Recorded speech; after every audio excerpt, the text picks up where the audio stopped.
ഹരിശ്രീ ഗണപതയേ നമ. അവിഘ്നമസ്തു. ഓം നമോ ഭഗവതേ വാസുദേവായ.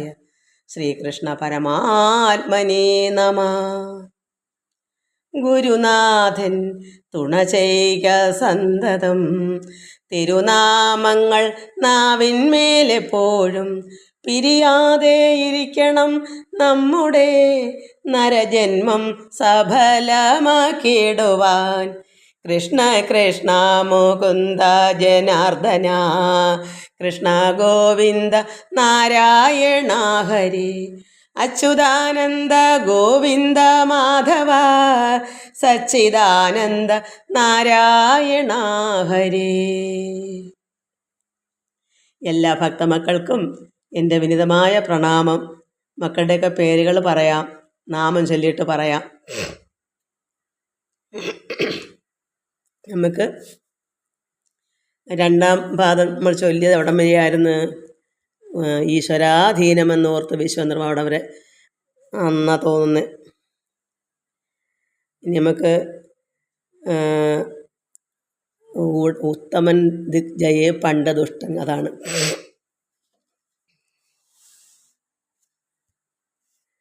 കൃഷ്ണ രാമ ഹരേ കൃഷ്ണ രാമ ഹരേ, കൃഷ്ണ രാമ ഹരേ നാരായണ.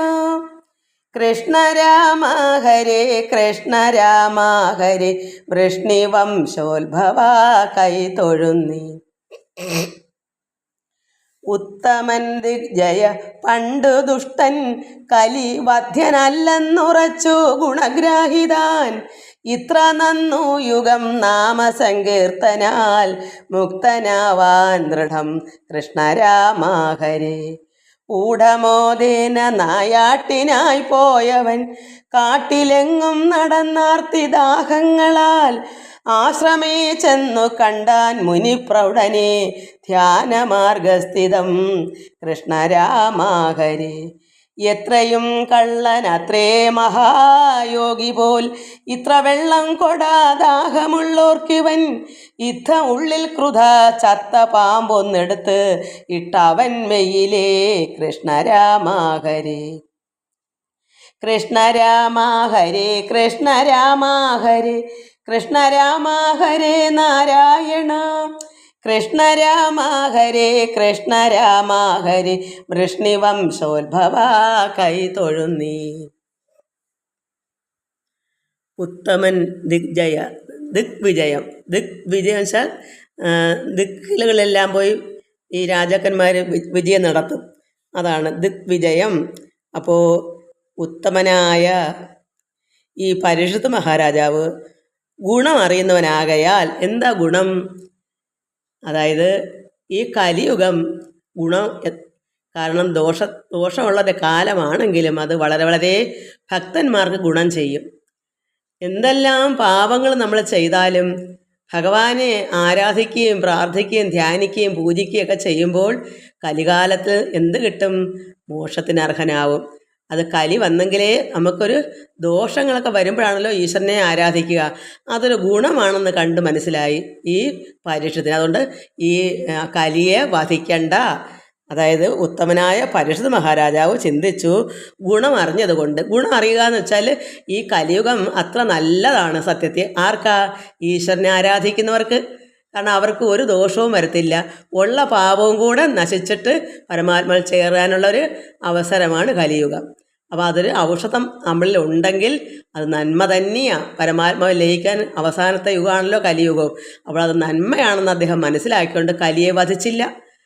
ഭൂമിദേവിയെ ശല്യപ്പെടുത്താൻ വന്നപ്പോൾ ഭൂമിദേവി കരയും പരയൊക്കെ ചേർന്ന് നിന്നപ്പോഴാണ് ദിഗ്വിജയം കഴിഞ്ഞ് വന്ന് പരീക്ഷിത് മഹാരാജ കണ്ടത്.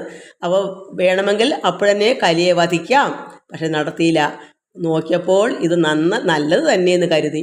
ഈ ലോകത്തിന്, അതായത് ദുഷ്ടന്മാർക്ക് പറ്റത്തില്ല, പക്ഷേ എല്ലാ പാപവും ദുഷ്ടത്തിനും ഉണ്ടെങ്കിൽ ഭഗവാനെ ഭജിച്ചാൽ നമുക്ക് നന്മയാണെന്ന് അദ്ദേഹം മനസ്സിലാക്കിയത് കൊണ്ട് വധിച്ചില്ല. അതാണ് പരീക്ഷിത് മഹാരാജാവ് ഗുണം അറിയുന്നവനാകയാൽ അന്ന് പണ്ട് ദിഗ്വിജയം നടത്തിയ കാലത്ത് കലി ദുഷ്ടനാണ്, പക്ഷേ ദുഷ്ടനാണെങ്കിലും വധിക്കപ്പെടേണ്ടവനല്ല എന്ന് നിശ്ചയിച്ചു. ഈ കലിയുള്ളത് കൊണ്ടാണ് നമ്മൾ കുറച്ച് പേരെങ്കിലും ഈശ്വരനെ അറിയുന്നത്. കാരണം എന്തെങ്കിലും അസുഖങ്ങളോ വിഷമങ്ങളോ നമുക്ക് ഉണ്ടാകും. കലികാലം അങ്ങനെയാണ്. അപ്പോൾ നമ്മൾ ചെയ്യുന്ന കർമ്മഫലം കൊണ്ടാണ് വരുന്നത്. അപ്പോൾ ആ വിഷമങ്ങൾ വരുമ്പോൾ ഭഗവാനെ നമ്മൾ വിളിക്കും, ആരാധിക്കും. അപ്പോൾ ഫലേച്ഛ കൂടാതെ നിഷ്കളങ്കമായ ഭക്തി ഉണ്ടെങ്കിൽ അവിടെ പുണ്യം മോക്ഷത്തിന് അർഹനാണ്. അതുകൊണ്ട് നാമസങ്കീർത്തനം കൊണ്ട് കലിയുടെ യുഗത്തിൽ മുക്തി നേടാൻ കഴിയുമെന്ന് പരീക്ഷിത് മഹാരാജാവ് മനസ്സിലാക്കി, ഗുണം അറിയാം. അതുകൊണ്ടാണ് അന്ന് കലിയെ വധിച്ചില്ല. അല്ലെങ്കിൽ കലി കാണത്തില്ലായിരുന്നു വധിച്ചെങ്കിൽ. അതുകൊണ്ട് ഇവിടെ നമുക്കൊക്കെ സത്യത്തിൽ ഭക്തന്മാർക്ക് അത്രയ്ക്ക് നന്മയാണ്. എനിക്ക് എൻ്റെ അനുഭവത്തിൽ കലി നല്ലതാണ്. കാരണം നമ്മളെ ആരൊക്കെ തന്നെ വിഷമിപ്പിച്ചാലും നമ്മൾ അപ്പോഴെല്ലാം ഭഗവാനോട് ഒത്തിരിയൂടെ മുന്നോട്ട് പടി കടന്നു പോകും. എന്താ, അയ്യോ ഭഗവാനെ നമുക്ക് ആരുമില്ല, കാരണം ഭഗവാനല്ലാതെ മറ്റാരും ഇല്ല എന്നൊരു ചിന്ത നമ്മുടെ ഉള്ളിൽ എപ്പോഴും ഉടലെടുക്കും. അതെന്തിനാ? നമ്മുടെ നന്മയ്ക്ക്. നമ്മുടെ മക്കളോ മരുമക്കളോ ആരും നമ്മളെ എന്ത് പറഞ്ഞാലും നമ്മൾ വേദനിക്കുന്നത് എന്തിനാ? അപ്പം നമ്മൾ ആരോടാ പറയാം? നമുക്ക് ആരാ പിന്നെ ഉള്ളത്? മക്കളെല്ലാം തിരിയുമ്പോൾ ഇന്ന് ഒരുപാട് ഭക്തജനങ്ങൾക്കും പാവപ്പെട്ടവർക്കൊക്കെ എന്താ പറയുക, മക്കളുടെ ഗുണങ്ങൾ വളരെ വളരെ ചുരുക്കമാണ്. അപ്പോൾ നമുക്ക് ഏക ആശ്രയമായിരിക്കുന്ന ഭഗവാനെ തന്നെ ശരണം പിടിക്കും. അപ്പോൾ ഭക്തന്മാർക്ക് എന്താ നന്മയല്ലേ? നമുക്കൊരു ഇപ്പോൾ പരീക്ഷിത് മഹാരാജാവിന് എങ്ങനെയാ ആ ഒരു ശാപം വന്നിട്ടല്ലേ അദ്ദേഹത്തിന് മോക്ഷത്തിലേക്ക് കിടക്കാൻ പറ്റിയത്? അല്ലേ അറിയൂ? അദ്ദേഹം അറിയത്തില്ല.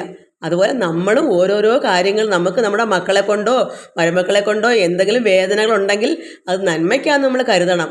പക്ഷേ നമുക്ക് ഒരു സമയത്ത് ഇതൊന്നും അറിയാതിരിക്കും, നമ്മൾ വളരെ കരയും വിഷമിക്കുകയും ചെയ്യുമ്പോൾ നമ്മൾക്ക് ദ്രോഹം ചെയ്ത മക്കളായാലും മരുമക്കളെ അവർക്ക് ആപത്തും ഉണ്ടാവും. അത് അമ്മക്ക് അറിവില്ല, നമ്മളങ്ങ് കരയെടുക്കുക ചെയ്തു പോവും. അപ്പോൾ അവർക്ക് തിരിച്ചടി വരും. അങ്ങനെ പലരും അവർക്കും അത് ആവശ്യമുണ്ട്, അവർക്കും നന്നാവണ്ടേ. അപ്പോൾ അവരും അതിൽ നിന്ന് പഠിച്ച് നന്നാവും. പക്ഷേ ഇതിനെല്ലാം മുക്തി എങ്ങനെ കിട്ടും? ആരെന്ത് പറഞ്ഞാലും നമുക്ക് സന്തോഷമായിട്ട് കഴിയണമെങ്കിൽ ഈശ്വരനെ അറിഞ്ഞ് ഈശ്വരനിൽ ചേർന്ന് പരമാത്മാവിൽ ലയിച്ചു വരുമ്പോൾ ആനന്ദം ഉണ്ടാകും. ആനന്ദ നിർവൃതി അടഞ്ഞാൽ പിന്നെ മക്കൾ പറഞ്ഞാലും മരുമക്കൾ പറഞ്ഞാലും അന്യോര് പറഞ്ഞാലും നമുക്ക് അതിൽ ഒരു വിഷമവും ഉണ്ടാവത്തില്ല. സുഖത്തിലും ദുഃഖത്തിലും ഒരേ അവസ്ഥയായി മാറും. അതൊരു പ്രായം, നമ്മൾ ആ ചെറുപ്രായം കഴിഞ്ഞിട്ട് മുതിർന്ന് വരുമ്പോൾ നമ്മൾ അങ്ങനെ ആയിത്തീരും. അപ്പോൾ പിന്നെ നമ്മളെ ആരെന്ത് പറഞ്ഞാലും നമുക്ക് പ്രയാസം ഉണ്ടാവത്തില്ല. അതുകൊണ്ടാണ് പറയുന്നത് നമുക്ക് ഇതെല്ലാം ആവശ്യമാണ്. ദുഷ്ടനായ മക്കളോ അല്ലെങ്കിൽ ദുഷ്ടത്തരമുള്ള മരുമക്കളോ ഒക്കെ വന്നെങ്കിലേ ഒരു വ്യക്തി നന്നാവത്തുള്ളൂ. അതുപോലെ തന്നെയാണ് നല്ലൊരു മരുമക്കളായാലും അവർക്കും അമ്മായിയമ്മയെ കൊണ്ട് ഒരുപാട് ഉപദ്രവം ഉണ്ടാവും. അപ്പോൾ ആ മരുമക്കൾക്കും നന്നാവാനൊരിടയുണ്ടാവും. ഇത് തിരിച്ചും പിരിച്ചുമുണ്ട്, അങ്ങോട്ടും ഇങ്ങോട്ടും ഉണ്ട്. ഇത് രണ്ടവസ്ഥ ഞാൻ അനുഭവിച്ചിട്ടുണ്ട്. അതുകൊണ്ട് പറയുന്നത് എൻ്റെ അനുഭവം ഞാൻ ഒരു അമ്മായിയമ്മയുടെ കീഴിൽ നിൽക്കുമ്പോഴും ഞാൻ ഒരുപാട് ദുഃഖം അനുഭവിച്ചിട്ടുണ്ട്. അന്നോട്ട് എൻ്റെ പ്രവൃത്തിയിൽ ഞാൻ എല്ലാം തരണം ചെയ്ത് ഇങ്ങനെ ഇവിടം വരെ എത്തിക്കൊണ്ട് എനിക്ക് ഭഗവാനും അത്രമാത്രം സ്നേഹത്തോടെ ഭഗവാനുമായിട്ട് ലയിക്കാനും ചേരാനും ഒക്കെ എനിക്ക് ഇടവന്നതെല്ലാം എൻ്റെ കുടുംബത്തെ, അതായത് എന്നെ കെട്ടിച്ച വീടായാലും എൻ്റെ വീട്ടിൽ കൊണ്ടുവന്ന മരുമക്കളുടെ ആയാലും എല്ലാ പ്രവൃത്തികളും നമുക്ക് നന്മയാണെന്ന് നമ്മൾ മനസ്സിലാക്കുമ്പോൾ സന്തോഷം ഉണ്ടാവും. അപ്പോൾ നമുക്കറിയാം പരീക്ഷിത് മഹാരാജാവ് എങ്ങനെയായി, അത് തന്നെ നമ്മുടെ എല്ലാ അവസ്ഥ. നമുക്കൊരു കാരണം ഉണ്ടാക്കി തരും ഇങ്ങനെയൊക്കെ ആകാൻ. അതുകൊണ്ട് നമുക്ക് എല്ലാവർക്കും എന്താ വേണ്ടേ? ഈശ്വരനെ അറിയണമെങ്കിൽ സുഖമായിട്ട് കഴിയുന്ന ഒരു വ്യക്തി ഈശ്വരനെ അറിയത്തില്ല. എന്തെങ്കിലും ദുഃഖങ്ങളുണ്ടെങ്കിൽ മാത്രമേ ഈശ്വരാന്നൊന്ന് വിളിക്കൂ. അല്ലെങ്കിൽ ഈശ്വരൻ ഇല്ല എന്ന് പറഞ്ഞ് നടക്കുക. കാരണം സുഖങ്ങളാണ്, ഒരു ദുഃഖവും ഇല്ല. എല്ലാം ഇഷ്ടംപോലെ കാര്യങ്ങളെല്ലാം സാധിക്കാനുള്ള എല്ലാ ചുറ്റുപാടും ഉണ്ടെങ്കിൽ പിന്നെ ഈശ്വരനെ അറിയേണ്ട കാര്യം എന്താ? അപ്പോൾ എല്ലാം നമ്മൾ മനസ്സിലാക്കി പോകണമെങ്കിൽ അല്പം ദോഷങ്ങളും വിഷമങ്ങളൊക്കെ നമുക്ക് വേണം. പിന്നെ അപ്പോൾ അങ്ങനെ ഈ കലിയുഗത്തിൽ മുക്തി നേടാം എന്നുള്ള ഒരു മനസ്സിലാക്കി ഈ പരീക്ഷിത് മഹാരാജ്. അതുകൊണ്ട് വധ്യനല്ല, വധിക്കപ്പെടേണ്ടവനല്ല. വധ്യൻ എന്ന് വെച്ചാൽ കലിയെ വധിക്കണ്ട. പിന്നെ ഊഢമോദന നായാട്ടിനായി. അപ്പോൾ നായാട്ടിനായി കാട്ടിലിങ്ങനെ ഈ പരീക്ഷിത് മഹാരാജ് സഞ്ചരിച്ചു. ദാഹിച്ച് വലഞ്ഞ് പെരുവെയിലത്ത് നല്ല ഉച്ച സമയത്ത് ഇങ്ങനെ നായാടി നടക്കുമ്പോൾ ദാഹിച്ച് വലഞ്ഞ് പരീക്ഷിത് മഹാരാജ് ഒരു ആശ്രമത്തിൽ ചെന്ന് അവിടെ ധ്യാനമഗ്നായിരിക്കുന്ന ഒരു മുനിശ്രേഷ്ഠനെ കണ്ടു. അപ്പോൾ അല്പം വെള്ളം കുടിക്കാം കിട്ടും എന്ന് കരുതിയാണ് അവിടെ ചെന്നത്. പക്ഷേ ധ്യാനമഗ്നായിരുന്നതുകൊണ്ട് മുനിശ്രേഷ്ഠൻ അറിഞ്ഞില്ല ഈ രാജാവ് ചെന്നതൊന്നും. അതുപോലെ തന്നെ പിന്നെ എത്രയും കള്ളനത്ര അപ്പോൾ വെള്ളം കൊടുക്കാഞ്ഞപ്പോൾ ഈ മഹാരാജാവ് എന്ത് തീരുമാനിച്ചു? എത്രയും കള്ളനത്രയും മഹായോഗി, യോഗിയാണെന്ന് പറഞ്ഞിരിക്കുന്നത് അല്പം വെള്ളം പോലും കൊടുക്കുന്നില്ല. ദാഹിക്കുന്നവർക്ക് അല്പം വെള്ളം പോലും കൊടുക്കാത്ത ഇവൻ, അതായത് ഈ സന്യാസി മഹർഷി വലിയ യോഗിയാണെന്നാണ് നടിക്കുന്നത്. കള്ളൻ തന്നെയാണെന്ന് അദ്ദേഹത്തിന് അറിയില്ല. പരീക്ഷ മഹാരാജ ആ അവസ്ഥ എത്താത്തത് കൊണ്ട് അദ്ദേഹത്തിന് അത് അറിയത്തില്ല. ഈ യോഗിയായി ധ്യാനിക്കുന്ന ആൾ പുറം ലോകമായിട്ട് യാതൊരു ടച്ചും ഇല്ല എന്ന് അന്നേരം ഈ പരീക്ഷ മഹാരാജന് അറിവില്ലാതായിപ്പോയി. ലോകകാര്യം കൊണ്ട് നടക്കുന്നവർക്ക് എങ്ങനെ അറിയാം ആത്മീയ കാര്യങ്ങൾ? അതുകൊണ്ട് കോപത്തോടെ ഇങ്ങനെ വിചാരിച്ചിട്ട് ഇത്തിരി വെള്ളം പോലും കൊടുക്കാത്ത കള്ളൻ, ദുഷ്ടൻ, വെള്ളം കൊടുക്കാത്ത ഒരു യോഗിയാണ് പോലും. അപ്പം വിചാരിച്ചിട്ട് ഒരു ചത്ത പാമ്പ് അവിടെ കിടന്നെടുത്ത് കഴുത്തിലിട്ട് കൊടുത്തു. അങ്ങനെയാണ് നമ്മൾ അവിടം വരെയല്ലേ വായിച്ചുള്ളത്. നമുക്ക് അത്രയും മതി. ഇനി അടുത്ത ദിവസം അടുത്തത് വായിക്കാം. അതാണ് ഇതിൽ പറയുന്നത്. നമുക്ക് ഇത് മനസ്സിലാക്കി, അപ്പോൾ കലിയുഗം, ഞാൻ എടുത്തു പറയുന്ന കലിയുഗം നന്മയാണെന്ന് കരുതുക. നമുക്ക് സന്തോഷം ഉണ്ടാകും. ആനന്ദാനുഭൂതി അനുഭവിച്ചു കഴിയുന്നൊരു വ്യക്തിക്ക് എത്രമാത്രം ആനന്ദം ഉണ്ടാകുമെന്ന് മനസ്സിലാക്കാൻ പറയാം. ദൈവമേ, കഴിഞ്ഞ കാര്യങ്ങൾ ദുഃഖമായാലും അതൊക്കെ സന്തോഷമായിരുന്നു, അതുകൊണ്ടാണല്ലോ ഈശ്വരനെ അറിയാൻ പറ്റുന്നത് എന്ന് നമ്മൾ മനസ്സിലാക്കും അവസാനം. അല്ലേ, പണ്ട് പറയും ഓരോരുത്തർ, നെല്ലിക്കയുടെ കാര്യം പറയുമല്ലേ, മുമ്പേ കഴിക്കും പിന്നെ മധുരിക്കും. ആദ്യം നമുക്ക് അയ്യോ എന്നെ അങ്ങനെ ചെയ്തേ ഇങ്ങനെ ചെയ്തേ, അമ്മായിയമ്മ അങ്ങനെ ചെയ്തല്ലേ, അല്ലെ നാത്തൂമാരിങ്ങനെ ചെയ്ത് എന്നൊക്കെ നമ്മൾ കരയും വിളിക്കുകയൊക്കെ ചെയ്യും. പക്ഷേ അവർക്ക് ആ കരയുന്നത് കൊണ്ട് എന്ത് വരുമെന്നറിയാമോ?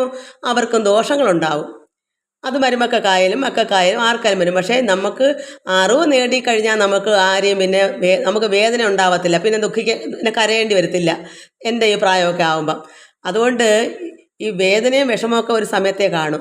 അത് അവസാനം നെല്ലിക്ക തിന്ന് ആദ്യം കയ്പാണെങ്കിലും മുമ്പേ കഴിക്കും, പിന്നെ മധുരിക്കും. ഈ മധുരം അനുഭവം വരുമ്പോൾ നമ്മൾ ചിന്തിക്കും, ദൈവമേ എത്ര നന്നായിരുന്നു എൻ്റെ ജീവിതം അന്നത്തെ കാലം, അതുകൊണ്ടാണല്ലോ എൻ്റെ ഈശ്വരനോട് എനിക്ക് ലയിക്കാനും ആനന്ദ നിർവൃത്തി അടയാനും പറ്റുന്നതെന്ന് നമ്മൾ ഒടുക്കം ചിന്തിക്കും. അതുകൊണ്ട് എല്ലാ മക്കളും പ്രാർത്ഥിക്കൂ, ആരാധിക്കൂ, ഭഗവാനിൽ ചേരാൻ ശ്രമിക്കൂ, ആനന്ദ നിർവൃത്തി അടയുക. നമുക്കിനി എല്ലാ മക്കളുടെയും പേരുകളൊന്ന് പറഞ്ഞിട്ട്, ഗീതാ നായർ, വത്സല മകളെ, ആനന്ദ നിർവൃതി എന്ന് പറഞ്ഞാൽ ആ ഹൃദയത്തിൻ്റെ ഒരു കിതപ്പ് വരുമെന്ന് പറയുന്നത് വിഷമം കൊണ്ടാണ്. ഭഗവാനെ സാക്ഷാത്കരിക്കാൻ പറ്റുന്നില്ലല്ലോ എന്നുള്ള ചിന്ത ഉള്ളിൽ വരുന്നതാണ് ആ കിതപ്പ്. അത്രമാത്രം വേദന, ഉള്ളുവേദന, ആത്മവേദനയെന്ന് പറയും. ആത്മവേദന അത്ര പിടച്ചിലാണ് മക്കളെ. അങ്ങനെ പിടച്ചിൽ വന്ന് നിലവിളിയൊക്കെ ആയി, ആനന്ദമൊക്കെ അതൊന്നും അല്ല. അങ്ങനെ ആയി വരുമ്പോൾ ഭഗവാൻ സാക്ഷാത്കാരം നേടും, അത് പ്രത്യക്ഷമാവുകയൊക്കെ ചെയ്യും. അതിന് വേണ്ടുന്ന തയ്യാറെടുക്കുക. അപ്പോൾ അങ്ങനെ വരുമ്പോൾ പിന്നെയാണ് നമുക്ക് അപ്പം പിന്നെ ഈ കിതപ്പൊന്നും വരത്തില്ല. എപ്പോഴും ഏത് സമയത്തും നമുക്ക് ആനന്ദലഹരി ആയിരിക്കും. പിന്നെ അപ്പോൾ അവിടെ ധ്യാനമൊന്നും വേണ്ട, നമുക്ക് നമ്മൾ തന്നെ ആണല്ലോ പരമാത്മാവ്. അപ്പോൾ നമുക്ക് പിന്നെ പ്രത്യേകം ധ്യാനിക്കണമെന്നില്ല. ഏത് സമയത്തും ആരോട് പറയുമ്പോഴും ആരോട് എന്ത് പറയുമ്പോഴും എല്ലായ്പ്പോഴും നമുക്ക് ആനന്ദം തന്നെയായിരിക്കും. ആ അവസ്ഥ എത്തണം. അവിടെ പിന്നെ പ്രാർത്ഥനയൊന്നും അല്ല. പ്രാർത്ഥിക്കുന്ന സമയത്ത് നമുക്ക് പ്രാർത്ഥിക്കാം, പക്ഷേ 24 മണിക്കൂർ നമ്മൾ പ്രാർത്ഥിക്കുന്നില്ലല്ലോ. ഏത് സമയത്തും ഭഗവാന്റെ അനുഗ്രഹം ചൊരിഞ്ഞുകൊണ്ടേയിരിക്കും, അത് ഇടതടവില്ലാതെ. ആ ഒരു നിർവൃതി, ആ ഒരു ആനന്ദം, അത് നമുക്ക് വന്നെത്തുന്നത് വരെ ഈ കിതപ്പൊക്കെ കാണും. അതെന്താ? ഒരു ആത്മവേദനയാണ്. എനിക്ക് തന്നില്ലല്ലോ എൻ്റെ കൃഷ്ണൻ, എന്നിൽ എന്താ വരാത്തത്, എനിക്കത് കിട്ടാത്തത് എന്താണെന്ന് ഒരു ഗുരു ഇല്ലാത്തതുകൊണ്ട് എന്തെന്നറിയുന്നില്ല. പക്ഷേ ഇതാണ് മക്കളെ, അതിനെ ഒരു ആത്മവേദനയെന്ന് പറയാം. ആ ഒരു വെപ്രാളം, അത് ഭഗവാൻ സാക്ഷാത്കാരി പ്രത്യക്ഷമായി കാണുമ്പോൾ പിന്നീട് ഇങ്ങനെയുള്ള ഭക്തന്മാർക്കാണ് പ്രത്യക്ഷമാകുന്നത്. അത്രമാത്രം വേദന നമ്മുടെ ഉള്ളിൽ വേണം. ഒരു മരണവെപ്രാളമായി വരണം ഇനി. അങ്ങനെ ആ പോകെ പിന്നീട് ആനന്ദം നിർവൃതി സർവ്വസമയം പിന്നെ ആനന്ദമാ മക്കളെ. പിന്നെ അവിടെ ഉള്ളതാ. പിന്നെ പരമാനന്ദം നമ്മൾ പിന്നെ ഉള്ളതാ. പിന്നെ അവിടെ വന്നു കഴിഞ്ഞു. അങ്ങനെ ആകുക. അതുവരെ ഈ വെപ്രാളം കാണും. എല്ലാവർക്കും നമസ്കാരം. അപ്പോൾ ഗീതാ നായർ, വത്സല, ശ്രീല, രാധ, രുക്മിണി മോഹൻ, ജയ അനിൽ, ജഗദമ്മ, പ്രസന്ന, നിർമ്മല പവിത്രൻ, വിലാസിനി വലിയപറമ്പിൽ, ശുഭകുമാരി, സ്മിത, ബിജു, ജയാമണി ശങ്കരത്ത്, അങ്ങനെ കിടക്കുന്ന. ശരിയോ തെറ്റോ? ഗോകുൽ, അതൊരു പുതിയ പേരായതുകൊണ്ട് ജയാമണി എന്നാണെന്ന് തോന്നുന്നു. ശങ്കരത്ത്, ഗോകുൽ, ഇത്രയും മക്കളുടെ പേരാണ്. ഇന്ന് നമുക്ക് ഭാഗവതം വായിക്കാം. ഇപ്പോൾ നവരാത്രി ആയതുകൊണ്ട് അമ്മേ നാരായണ, ദേവി നാരായണ, ലക്ഷ്മി നാരായണ, ഭദ്രേ നാരായണ, അമ്മേ നാരായണ, ദേവി നാരായണ, ലക്ഷ്മി നാരായണ, ഭദ്രേ നാരായണ. നമുക്കിന്ന് ഭഗവാന്റെ ഭാഗവതം ഉലൂഖല ബന്ധനമാണ് വായിക്കാനുള്ളത്. ഉലൂഖല എന്ന് വെച്ചാൽ ഉരലിൽ ബന്ധിക്കുക, ബന്ധനം കെട്ടി ബന്ധിക്കുക. എനിക്കിത് ഭഗവാൻ കണ്ണനെ അമ്മ യശോദാമ്മ ഉരലിൽ കെട്ടുന്നതാണ് ബന്ധിക്കുക. ഉലൂഖൽ എന്ന് വെച്ചാൽ ഉരൽ. അന്ന് നമ്മൾ എന്തായിരുന്നു കഴിഞ്ഞ പ്രാവശ്യം വായിച്ചത്? ചിത്തസുഖേന മരുവിനാൾ എന്നുടെ സന്തതി എന്ന വാത്സല്യ ഭക്തിയാ ചിരം. കാരണം എല്ലാം ഭഗവാൻ യശോദാമ്മയെ പിന്നെ ഭഗവാന്റെ ഉദരത്തിൽ, അതായത് വക്ത്രം വായിൽ കൂടെ എല്ലാം കണ്ടല്ലോ, ലോകബഹത്വങ്ങളെല്ലാം കണ്ടു. നിദ്രയിൽ ഉറക്കത്തിൽ കണ്ട് ഉണർന്നപ്പോൾ, ഉറക്കത്തിൽ എന്ത് കണ്ടാലും ഉണരുമ്പോൾ ഇല്ലല്ലോ, അതുപോലെ അമ്മ മറന്നുപോയി. അപ്പോൾ അവസാനം എന്താ പറയുക? ചിത്തസുഖേന മരുവിനാൾ. എങ്ങനെ മരുവി? എൻ്റെ കുഞ്ഞാണ്, എൻ്റെ മകനാണ് ഈ സന്തതി എന്ന വാത്സല്യ ഭക്തിയാ കഴിയുന്നു ചിരം. അങ്ങനെ യശോദാമ്മയുടെ മകനല്ലേ, അങ്ങനെ സന്തോഷത്തോടെ പിന്നെ പാലൊക്കെ കൊടുത്ത് കണ്ടാർ മകൾ മണവാളൻ മുഖാംബുജം കണ്ട് സുഖിച്ച് തിരുമൈ പുണർന്ന് ആ കണ്ണൻ്റെ മുഖമൊക്കെ കണ്ട് സന്തോഷത്തോടെ സുഖിച്ച് എൻ്റെ കുഞ്ഞാണ്, എൻ്റെ മകനാണെന്നെല്ലാം വാത്സല്യത്തോടെ ഭക്തിയോടെ കഴിയുന്നു. അന്നൊരു നാൾ അരുണോദയേ സാദരം നന്ദവിലാസിനി താൻ ഉണർന്ന് അഞ്ജസാ നന്ദനൻ തന്നെ മുലയും കൊടുത്ത് അനുനന്ദിച്ചിരുത്തി വച്ചാശു ജലാശയെ ചെന്ന് പദമുഖക്ഷാളനം ചെയ്തവൾ അന്യൂനമോതാലൊരു ദുകൂലത്തെയും പെട്ടെന്നെടുത്തു വിഴുപ്പു പകർന്നുടനിഷ്ടമായുള്ള നിത്യാഭരണങ്ങളും ചേർത്ത് തൻ ദാസിമാർക്കോരോരോ വേലകൾ ഓർത്തോർത്താനു നിയോഗിച്ചോരനന്തരം ദാസികൾക്കെല്ലാം ഓരോരോ പണികൾ, ജോലികളൊക്കെ കൊടുത്ത് ഈ അമ്മ എന്തോ ചെയ്ത് ഒരു ദിവസം അരുണോദയെ രാവിലെ വിലാസിനി യശോദാമ്മ ഉണർന്നു കഴിഞ്ഞപ്പോൾ കുഞ്ഞിന് കണ്ണന് നന്ദനും മൂലയൊക്കെ കൊടുത്ത് വച്ചിരുത്തി ജലാശയം, എന്നിട്ട് വെള്ളം പോയെടുത്ത് ചെന്ന് പദമുഖക്ഷാളനമൊക്കെ ചെയ്ത് പദമുഖശ കാലും മുഖമൊക്കെ കഴുകി അമ്മ ആക്ക് പാൽ കൊടുത്തു കണ്ണന്. രാവിലെ എഴുന്നേറ്റ് ജോലി ചെയ്യണ്ടേ, അപ്പോൾ കുഞ്ഞിന് വിശക്കത്തില്ലേ?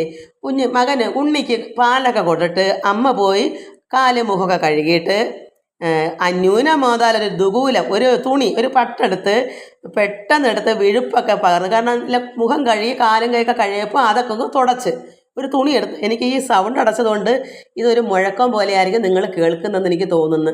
അക്ഷരങ്ങളൊന്നും തിരിഞ്ഞ് കേൾക്കാത്ത ഈ മണ്ട അടച്ചിരിക്കുന്നതുകൊണ്ടാണ്. മണ്ടയെ തുറക്കാത്തത്തോളം കാലം സൗണ്ടിന് വ്യക്തത വരത്തില്ല. അവിടെ എല്ലാം അടപ്പാണ്, അല്ലെ മൂക്കിടുമ്പോൾ എങ്ങനെയാണ് പറയുന്നത് അതുപോലെ. അതുകൊണ്ട് ചിലപ്പോൾ മക്കളെ നിങ്ങൾക്ക് ചിലപ്പോൾ ഇത് തിരിഞ്ഞ് കേൾക്കാതെ വരും. അങ്ങനെ ഒരു തുണി, ഒരു പട്ടെടുത്ത് ആ യശോദാമ്മ വെള്ളമൊക്കെ ഒപ്പി കളഞ്ഞു മുഖത്തുനിന്നും കാലും കയ്യിൽ. എന്നിട്ട് എന്ത് ചെയ്തു? ഇഷ്ടംപോലെ ആഭരണങ്ങളൊക്കെ ഇരിപ്പുണ്ട്. അതിൽ ഇഷ്ടമുള്ള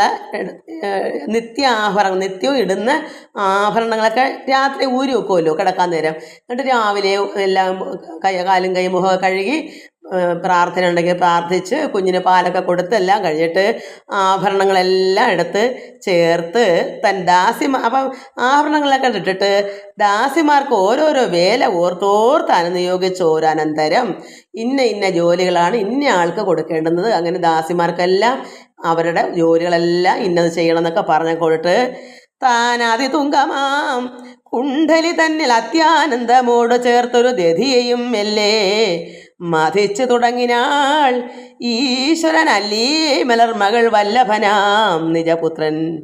അങ്ങനെ അവർ ഓരോരോ ജോലികൾ ദാസിമാർക്ക് ഏൽപ്പിച്ചിട്ട് ഈ അമ്മ യശോദാമ്മ കുണ്ഡലി, ഒരു പാത്രം, കലം എടുത്ത് എന്താണ് ദധി, തൈര് ആ കലത്തിലൊഴിച്ച് ദധി എടുത്ത് മെല്ലെ മതിച്ചു. കലക്കത്തില്ലേ, മത്തിട്ട് കലക്കുന്നണക്ക് മതിച്ചു തുടങ്ങിനാൾ ഈശ്വരൻ അല്ലേ മകൾ വല്ലഭനാം നിജപുത്രൻ. ചരിത്രങ്ങൾ പൂതന നിഗ്രഹാദ്യുത്തമ ലീലകളൊക്കവേ സാദരം ശിക്ഷയാ താളക്രമേണ സംഗീതമായി ഉൾക്ഷേമം ഉൾക്കൊണ്ടൊരു വിട്ടൊരു മുത.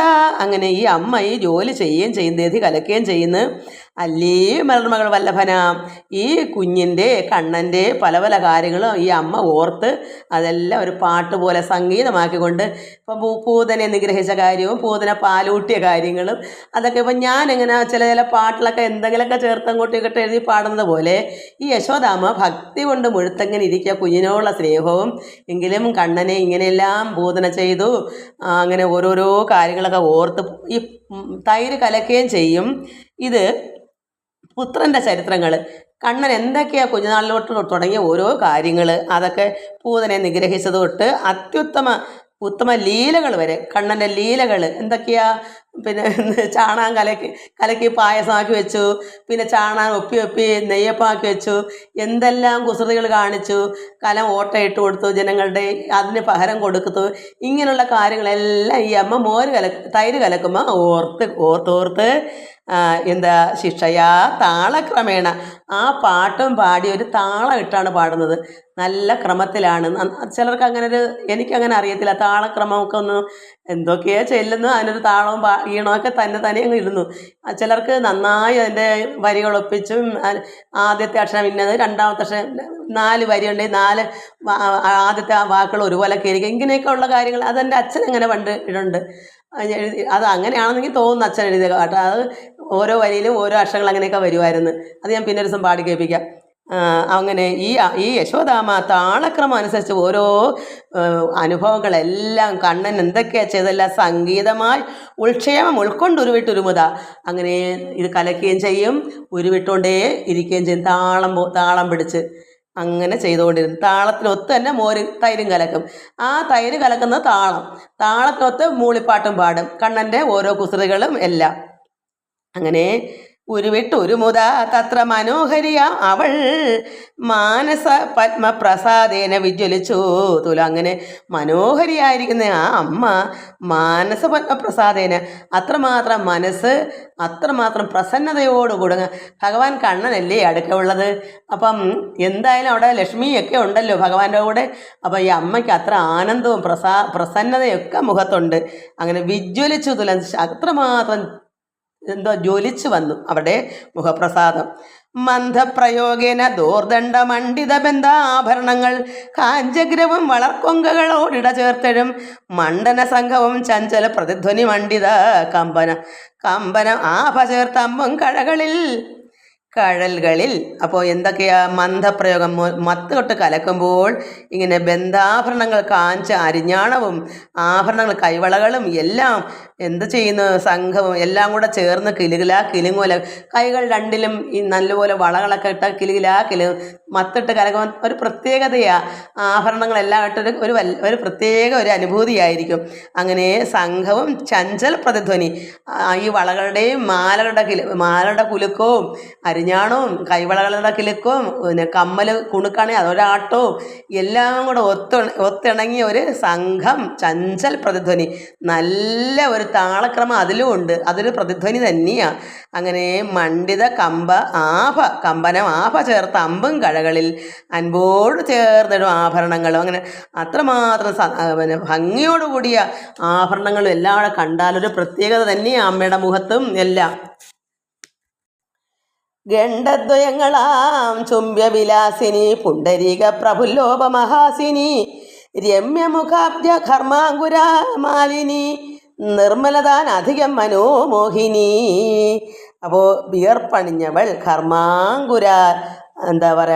ഘർമാങ്കുര മാലിനി, അതായത് വിയർപ്പ്. അപ്പം ഇങ്ങനെ ജോലികളൊക്കെ ചെയ്യുമ്പോൾ മുഖത്ത് വിയർപ്പ് പൊടിയും, വലിയ വിയർപ്പല്ല, ഒരു പ്രത്യേക ഒരു സൗന്ദര്യമുള്ളൊരു വിയർപ്പ് അതല്ല. അപ്പോൾ ഗണ്ഡദ്വയങ്ങളാം ചുംബ്യ വിലാസിനി പുണ്ടരീക പ്രഫുല്ലോപ മഹാസിനി രമ്യ മുഖാബ്ജ, അതായത് ഈ വിയർപ്പ് തുള്ളിയും മുഖവും കൂടെ ചേർന്ന് രമ്യതയുണ്ട്, ഒരു യോജിപ്പുണ്ട്, സൗന്ദര്യമുണ്ട്. അതെല്ലാം കൂടെ എന്നിട്ടോ നിർമ്മലതാൻ അധികം മനോമോഹിനിയായി ഈ അമ്മ.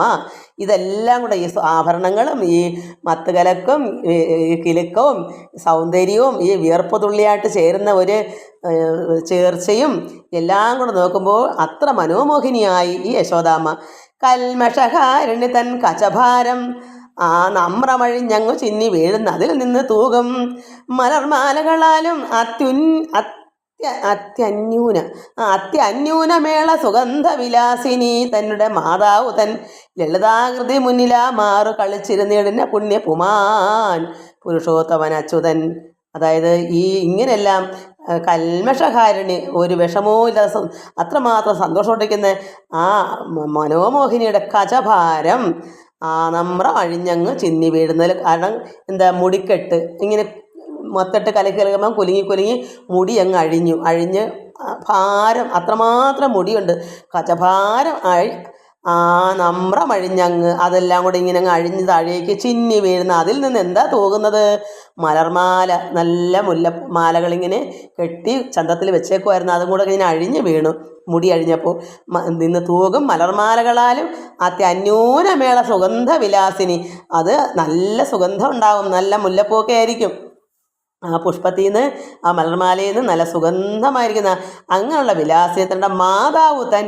അപ്പോൾ ഈ മകനാണ് കണ്ണൻ്റെ മാതാവ്. ഇങ്ങനെയൊക്കെ കണ്ടപ്പോൾ ഈ ലളിതാകൃതി ഇതെല്ലാം കണ്ടപ്പോൾ ഈ മാതാവിൻ്റെ ലളിതാകൃതിയും ഈ സൗന്ദര്യവും ഈ സുഗന്ധവും ഈ ചഞ്ചലമായിട്ടിരിക്കുന്ന ഈ വളകളുടെയൊക്കെ കിലുക്കങ്ങളും ആഭരണങ്ങളുടെ സൗന്ദര്യവും മുഖത്ത് വിയർപ്പും എല്ലാം ചേർന്ന ഒരു സുന്ദരത്വം എല്ലാം കണ്ട് ആരാ മകൻ കണ്ണൻ എങ്ങനെയാ ലളിതാകൃതി മുന്നിലാമാർ എവിടെ മുമ്പിൽ തന്നെ കുഞ്ഞ് കളിച്ചിരിക്കുക. ഇതും കണ്ടുകൊണ്ട് ഈ അമ്മയുടെ സൗന്ദര്യങ്ങളെല്ലാം കണ്ടുകൊണ്ട് കുഞ്ഞിങ്ങനെ ഈ ലളിതാകൃതി കണ്ട് കളിച്ചിരിക്കുകയാണ്, നോക്കിയിരിക്കുക, അമ്മയെ തന്നെ നോക്കിയിരിക്കുക. മുന്നിലാമാർ ഇരിപ്പുണ്ട് കളിച്ചിരുന്നിടന് പുണ്യപുമാൻ പുരുഷോത്തമൻ അച്യുതൻ. ഈ പുരുഷോത്തമനായിരിക്കുന്ന അച്യുതൻ ഭഗവാൻ നാരായണൻ അർണോജനാഭൻ അനന്തൻ അനാമയൻ കണ്ണൻ കരിമുകിൽ വർണ്ണൻ ആരോമല ഉണ്ണി നന്ദാത്മജൻ കണ്ട് ഇങ്ങനെ ഇവരെ ഇതെങ്ങനെ കണ്ട് ഈ കരിമുകിൽ വർണ്ണൻ കണ്ണൻ അർണോജനാഭൻ അനന്തനാണ്, അനാമയനാണ്, പുണ്യപുമാനാണ് കണ്ണൻ, പുരുഷോത്തമനാണ്, അച്യുതനാണ്. ഇങ്ങനെ ഇരിക്കുന്ന ഉണ്ണി നന്ദാത്മജൻ നന്ദഗോപരുടെ മകൻ ഉണ്ണി കണ്ട് എന്ത് ചെയ്തു? അന്തികേ അമ്മയുടെ അടുത്തിരുന്ന് കാണുവാണ് എങ്കിലും അന്തികേ നിന്നവൻ ആനന്ദം ഉൾക്കലർന്നങ്ങ് അത്രമാത്രം സന്തോഷം. അമ്മയുടെ സൗന്ദര്യം എല്ലാം കണ്ടപ്പോൾ മുമ്പിരുന്ന് കുഞ്ഞിങ്ങനെ കണ്ട് ആനന്ദിച്ച് എന്ത് ചെയ്തു? ആനന്ദം ഉൾക്കലർന്ന് അങ്ങ് പോയി ചെന്ന് ചേർന്ന അമ്മ തന്നെ അംഗമേറി ദ്രുതം. ആ സൗന്ദര്യം എല്ലാം കണ്ടപ്പോൾ അമ്മയെ വിട്ടുപിരിയാൻ മേതെ മടിയിലൊക്കെ കയറിയിരുന്നു. എന്താ പറയുക, കുഞ്ഞല്ലേ, അത്രയും സൗന്ദര്യമുള്ള സമയത്ത് മകൻ അങ്ങനെ വിട്ടുപിരിയാൻ പറ്റുമോ? അതുകൊണ്ട് ചെന്ന് അമ്മയുടെ അമ്മ മത്തിട്ട് കലക്കൊണ്ടിരിക്കുക. അമ്മയുടെ മടിയിൽ ചെന്നിരുന്നു, കയറി. എന്നിട്ട് എന്ത് ചെയ്തു? തൃക്കാൽ സരോജരേണുക്കൾ അതുപൊഴുതൊക്കെ മാതാവെടുത്തൊരു വെൺപട്ടതിൽ ചിത്ത സന്ദേഹമൊഴിച്ചു തേച്ച അഞ്ജസാഹസ്താഭുജങ്ങളിലുള്ള ചേറുമുത. അതായത് കുഞ്ഞ് കയറിയപ്പോൾ തൃക്കാൽ, ഭഗവാന്റെ തൃക്കാലിൽ എന്താ ഉള്ള സരോജരേണുക്കളുണ്ട്. അവിടെയൊക്കെ ഇരുന്നില്ലയോ? അത്രമാത്രം താമര പോലുള്ള തൃക്കാലിനകത്ത് രേണുക്കളാണ്. ആ പൊടിയും പൊട്ടും ഒക്കെ അവിടെ കിടന്ന് ഉരുണ്ടതല്ലേ, അവിടെ കിടന്ന് കളിക്കുമല്ലേ മണ്ണിൽ. അതെല്ലാം കൂടെ അമ്മ ഉടുത്ത നല്ല വെൺപട്ടതിൽ നല്ല ശുദ്ധ വസ്ത്രത്തിനകത്ത് ആ കാലിലെ പൊടികളും അഴുക്കും എല്ലാം വെച്ചങ്ങ് തേച്ചു. കയറിയിരിക്കുമ്പോൾ ആവുമല്ലോ. എന്നിട്ട് വെൺപട്ടതിൽ ചിത്തസന്ദേഹമൊഴിച്ച് തേച്ചഞ്ചസ. ചിത്തസന്ദേഹം, മനസ്സിൻ്റെ ഇതെല്ലാം അങ്ങ് ഒഴിച്ച്, സന്ദേഹമൊക്കെ ഒഴിച്ചിട്ട് അവിടെ കാലൊക്കെ വെച്ചങ്ങ് തേച്ചിട്ട് ഹസ്താംബുജങ്ങളിൽ രണ്ട് കൈകളിലും എന്താ ഉള്ളത്? ചേറ് അഴുക്കുണ്ട്. തറയിരിക്കുകയല്ലേ, തറയിരുന്ന് കളിക്കുമല്ലേ കുഞ്ഞ്. അപ്പോൾ ആ കുഞ്ഞിൻ്റെ കാലിലും അതുപോലെ കയ്യിലും, ഹസ്തം കൈ അംബുജം താമര പോലത്തെ ആ കൈകളിലോ ചേറ് അഴുക്ക് മുത. വഷോരുഹയുഗ്മ മധ്യ സങ്കേത രമ്യോ ഉത്തമ പാർശ്വങ്ങളിലും തുടച്ചുടൻ. അത് മാറിൽ വഷോരുഹ യുഗ്മം രണ്ട് മാറിലും രമ്യോത്തമ പാർശ്വങ്ങളിലും. അങ്ങനെ അത് രണ്ട് വശത്തായിട്ട് കുഞ്ഞിന് രണ്ട് കൈയും പിടിച്ച് മാറിലും വെച്ചങ്ങ് തേച്ചു. ഈ അഴുക്കൊക്കെ തുടച്ചുടൻ വെച്ചങ്ങ് പിടിച്ച് തേക്കുമല്ലോ. പാല് കിട്ടാൻ അവിടെയൊക്കെ ഇട്ടങ്ങ് എന്തൊക്കെ പാല് വേണം. ഇവരുടെ തള്ള എന്ത് ചെയ്യുക? മത്ത് കിട്ട് കലക്കുക. അപ്പോൾ ഇദ്ദേഹത്തിന് അതിൻ്റെ ഒരു വെപ്രാളമൊക്കെ അങ്ങോട്ട് തുടങ്ങുമ്പോൾ അവിടെ അഴുക്കിരുന്ന പോലെ എന്ത് ചെയ്താലും അവിടെ തപ്പി മടിയിൽ കയറി ഇരുന്നിട്ട് മാറിലൊക്കെ വെച്ച്, കാരണം പാല് കുടിക്കണ്ടേ, അതിനൊരു പ്രത്യേക തടവൊക്കെ ഉണ്ട്. അതുകൊണ്ട് വഷോരുഹ യുഗ്മ രണ്ട് വർഷത്തിലും മാറിലും മധ്യസങ്കേത രമ്യോ ഉത്തമ വർഷങ്ങളിലും തുടച്ചുടൻ. വക്രസ്മിത അധര പത്മ വികസിത ഉൾക്കനിവുറ്റകം പാണിന സത്വരം. അങ്ങനെ കുഞ്ഞെന്ത് ചെയ്ത് വക്രസ്മിത ആധരം മുഖമൊക്കെ നന്നായി വികസിച്ച്, എന്തിനാ അധരമൊക്കെ ചുണ്ടൊക്കെ പാല് കുടിക്കാനുള്ളൊരു വെപ്രാളം.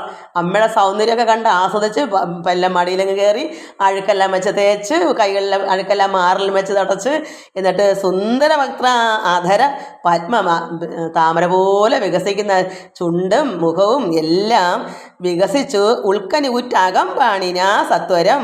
അങ്ങനെ കൈകൾ കൊണ്ട് അകത്ത് പിടിച്ച് മറ്റേ മുലയ്ക്കൽ ഒന്നിനകത്ത് പിടിച്ച് കുടിക്കാൻ, എന്നിട്ട് മറ്റേ മുലയ്ക്കൽ തടഞ്ഞുകൊണ്ട് സ്തനം എന്ന് വെച്ചാൽ മുല, വാമം ഇടത്തെ മുലയിൽ ഒരു കൈ പിടിച്ചുകൊണ്ട്, ഇടത്തെ മുലയിൽ പാല് കുടിക്കുന്നു. എന്നിട്ട് മറ്റേ മുലയ്ക്കൽ തടഞ്ഞുകൊണ്ട് വാമ സ്തനം താൻ നുകർന്നിടിനാൻ. വാമം ഇടത്താണെന്ന് തോന്നുന്നു. ഇടത്തെ മുലയിൽ കുഞ്ഞ് കുടിക്കുന്നു, പാല് കുടിക്കുന്നു. മറ്റേ മുലയ്ക്കൽ ഒരു കൈ കൊണ്ട്, ഈ അഴുക്കുള്ള കൈ കൊണ്ട് തന്നെയാണ് തടവി ഒരെണ്ണത്തെ കുടിക്കും, അടുത്തതിലിങ്ങനെ പിടിച്ചോളും. കുഞ്ഞുങ്ങൾ അങ്ങനെയാണ്. അങ്ങനെ കണ്ണൻ പാല് നുകർന്നു കുടിക്കുന്നു. തൽപ്രസംഗേ കടകോലും അയച്ചുടൻ ഉൾപ്രമോദന ജഗന്മകനാകിയ പുത്രൻ തിരുവുടൽ ചേർത്ത് പുണർന്നാതി സിഗ്ധതയാ മരുവിടിനാൾ അമ്മയും. അപ്പോൾ കുഞ്ഞിങ്ങനെ കുടിച്ചപ്പോൾ കടകോല്, ഈ മത്തൊക്കെ അങ്ങോട്ട് അയച്ചു വെച്ചു. എന്നിട്ട് ഉൾപ്രമോദേന സന്തോഷത്തോട് തന്നെ ഉള്ളിലെ അത്രമാത്രം ആനന്ദത്തോട് ജഗന്മയനാകിയ പുത്രന് തിരുവുടൽ ചേർത്ത് അമ്മയോട് പുണർന്ന് ചേർത്ത് പിടിച്ചുകൊണ്ട് സിഗ്ധതയാ മരുവിടിനാൾ അമ്മയും അങ്ങനെ കുഞ്ഞിന് പാല് കൊടുക്കുന്നു. അത് നമുക്ക് അടുത്ത പ്രാവശ്യം വായിക്കാം. ബാക്കി സമയം ഒത്തിരി അങ്ങ് പോയി. ഇത് ഒത്തിരി ഇന്ന് പേരും അതൊക്കെ പറയുക, എന്തെങ്കിലുമൊക്കെ അറിയണ്ടേ മക്കളെ? ഭാഗവതം മാത്രം വായിച്ചാൽ പോരാ മക്കൾ. അല്പാൽപ്പം എനിക്ക് എന്തെങ്കിലും ഉള്ളതിനെ ഞാനത് മനസ്സിലാക്കണമെന്നുള്ള ചിന്ത എനിക്കുണ്ട്. എല്ലാ മക്കളും വളരണം, നന്നാവണം. അതുകൊണ്ടാണ് ഇത് എന്തെങ്കിലും തന്നെ നമ്മൾ രഹസ്യമായ കാര്യങ്ങളൊക്കെ പരസ്യപ്പെടുത്തിക്കൊണ്ടെന്ന് ഇതിൽ തന്നെ പറയും. പക്ഷേ ഭഗവാൻ കൃഷ്ണൻ എന്താ ചെയ്തത്?